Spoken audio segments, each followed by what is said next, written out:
మీకు రీసెంట్‌గా 'గద్దర్' అవార్డ్ వచ్చింది సార్. సో, మీరు అది తీసుకున్నప్పుడు ఎలా ఫీల్ అయ్యారు? అలాగే మీ ఫ్యామిలీ మెంబర్స్ ఎలా ఫీల్ అయ్యారు? మీకు 'గద్దర్' గారికి ఏమన్నా పరిచయం ఉండి ఎటువంటి అనుభూతి ఉంది? నాకు హ్మ్. 'గద్దర్' అవార్డు పోయినేడాది ఫిల్మ్ క్రిటిక్‌గా వచ్చింది. నాకు అప్పుడు ఫస్ట్ 'గద్దర్' అవార్డు సంతోషం. ఇప్పుడు ప్రకటించారు. ఇంకా ఈ ఉగాది రోజు ఇస్తున్నారు.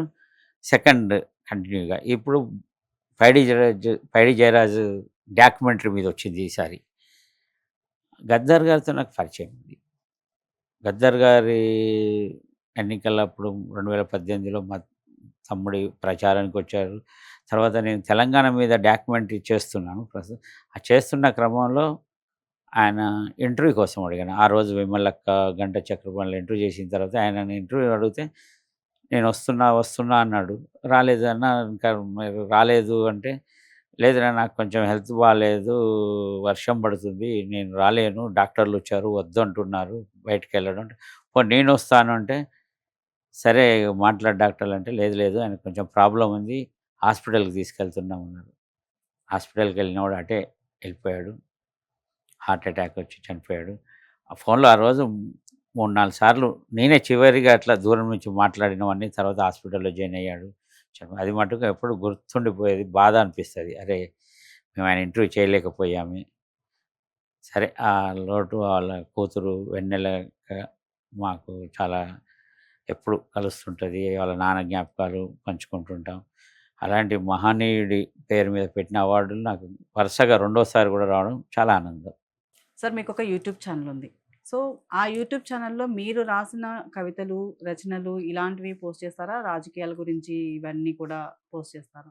ఇవేవి కాదు. తెలంగాణకు సంబంధించిన సంస్కృతి, పండగలు వాటి మీద అన్ని పండగల మీద ఇక్కడి కళాకారులతో సాంగ్స్ చేసి పోస్ట్ చేశాం. ఇక్కడ సంస్కృతిని చాటాలి. ఇక్కడి సంస్కృతి నలుగురు బతుకమ్మ పండుగ ఉంది. బోనాలున్నాయి. శివరాత్రి ఉంది. మన ఇక్కడ సమ్మక్క సారక్క ఇలాంటివన్నీ కూడా చేసి పోస్ట్ చేశాం. రాష్ట్ర అవతరణ దినోత్సవం సంబంధించిన సాంగ్స్. ఇలా సాంగ్స్‌తో పాటు ఇక్కడ కళాకారులు చాలామంది ఫోక్ ఆర్ట్స్‌లో నమ్ముకున్న వాళ్ళ ఇంటర్వ్యూసు ఇలాంటివి చేశాను తప్ప నేను రాసినవనేం లేదు. అంతా ఎక్కువ సంస్కృతికి చోటిచ్చాం. తర్వాత మా బ్రదర్ ఎలక్షన్స్ అప్పుడు కొంచెం ఎన్నికల వరకుండి ఇక నేను ఏర్పడిన బిజీ కారణంగా దాన్ని పక్కన పెట్టి ఓన్లీ డాక్యుమెంటరీస్ ప్రొడక్షన్ హౌస్‌గా మార్చాను దాన్ని. ఇప్పుడు 'సర్వై పాపన్న' మీద డాక్యుమెంటరీ చేశాము. అట్లాగే తెలంగాణ పార్లమెంట్‌లో అసలు ఇక్కడ ఫీల్డ్‌లో గాదు. అక్కడే జరిగింది తెలంగాణ. ఇక్కడ ఎంత కొట్లాడినా రాదు. అక్కడ ఏం జరిగిందనే దాని మీద గూడా అది డాక్యుమెంటరీ చేస్తున్నాం. అది గూడా పూర్తిగా వచ్చింది. ఇలా ఇక డాక్యుమెంటరీస్ వైపు టర్న్ తీసుకొని మా టీమ్ ఆ వర్క్ చేస్తున్నది. సార్ మీరెన్నో బుక్స్ రాసారు, కవితలు రాసారు. అన్నీ ప్రచురించబడ్డాయి. అండ్ ఇంకా కొత్తవేమన్నా రాబోతున్నాయా? అండ్ కొత్తయి రాబోతే ఎలాంటివి రాయబోతున్నారు? అండ్ ఇప్పుడు కవితలు కానీ, రచనలకు కానీ, అప్పట్లో ఉన్న కవితలకు కానీ, రచనలకు కానీ తేడా ఏంటి? కవిత్వంలో తేడాలు అంటే క్వాలిటీ తగ్గిందిప్పుడు. రచనలు పర్లేదు గానీ కవిత్వంలో ఆ రోజులున్న కవిత్వం ఇప్పుడు లేదు. ఇక నేను చేయబోతున్న బుక్స్ అంటే ఇప్పుడు నేను చెప్పాను కదా! ఆర్టికల్స్ చాలా వచ్చాయి. అందరి సూచన మేరకు అవి ఒక 2 వాల్యూమ్స్ అయితే మొదట వేస్తున్నాను. మన భారతీయ సినీ వైతాళికులని వాళ్ళ గురించిన 2 బుక్స్ రాబోతున్నాయి. అట్లనే నా కవితలది 'సింజిని' అనే ఒక కవితా సంపుటి వస్తది.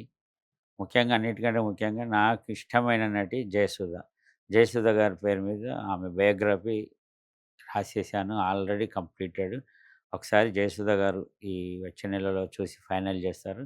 ఒక 2, 3 మంత్స్‌లో ఆమె బయోగ్రఫీ మీద నా ఇంటర్వ్యూస్ అవి అన్నీ కలిపి ఒక బ్రహ్మాండమైన బుక్ రాబోతుంది జయసుధ గారిది. ఎందుకంటే నాకు సినిమా తీద్దామని 1991లో నేను మద్రాస్ వెళ్తే తను సినిమా వద్దు. మీరు కొత్తగా వచ్చేవాళ్ళు మీకు తెలియదు. ఏదో మా డబ్బుల కోసం మేము ఆశపడ్డం కాదని ఓ సిస్టర్‌గా నన్ను వారించి వద్దని చెప్పి భోజనం పెట్టి తన చాలా ప్రేమతో మమ్మల్ని పంపించింది. అప్పటినుంచి రెగ్యులర్‌గా నేను టచ్‌లో ఉన్నాను. ఇప్పుడైతే తను ఇంకా ఎమ్మెల్యే అయిపోయి హైదరాబాద్‌లోనే స్థిర నివాసం ఏర్పరచుకోవడంతోటి ఎప్పుడు కలుస్తూనే ఉంటాను. ఆ బుక్‌కి సంబంధించిన వివరాలు ఎప్పుడు చర్చించుకుంటూనే ఉంటాం. ఎలా ఉండాలి? ఎలా ఉండకూడదు? అంటే 100% కరెక్ట్‌గా ఉండాలి. ఎవరు అన్నీ ఇవాళ రేపు యూట్యూబ్ ఛానెల్‌లు ఎలా వస్తున్నాయి? అవన్నీ తనకు నచ్చదు. అందుకే దాన్ని చాలా జాగ్రత్తగా తీసుకొస్తున్నా.